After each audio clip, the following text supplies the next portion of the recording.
कोकण पदवीधरमधून महायुतीचे निरंजन डावखरे हे विजयी झालेले आहेत। महत्त्वाची बातमी आपण पाहताय। कोकण पदवीधरमध्ये निरंजन डावखरे भाजपचे विरुद्ध काँग्रेसचे रमेश कीर अशी लढत जी आहे ती पाहायला मिळालेली होती।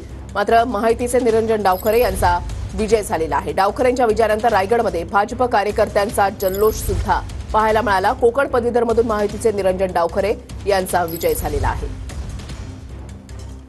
कार्यकर्त्यांचा जल्लोष जो आहे तो काल रात्रीपासूनच पाहायला मिळतोय। ठिकठिकाणी फटाकेबाजी जी आहे ती करण्यात आली, फटाके फोडण्यात आले, बॅनर सुद्धा या ठिकाणी लावण्यात आलेले आहेत आणि कोकण पदवीधरमध्ये आता निरंजन डावखरे यांच्या विजयानंतर भाजप कार्यकर्त्यांचा जल्लोषही सुरू झालेला आहे।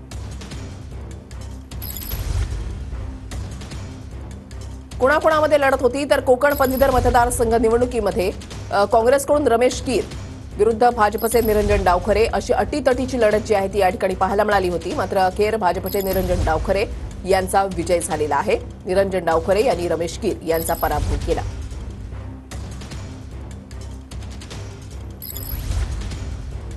दोन ठिकाणी ठाकरे गटाचे उमेदवार तर एकेका ठिकाणी भाजप आणि शिंदे गटाचे उमेदवार जे आहेत ते विजयी झालेले आहेत।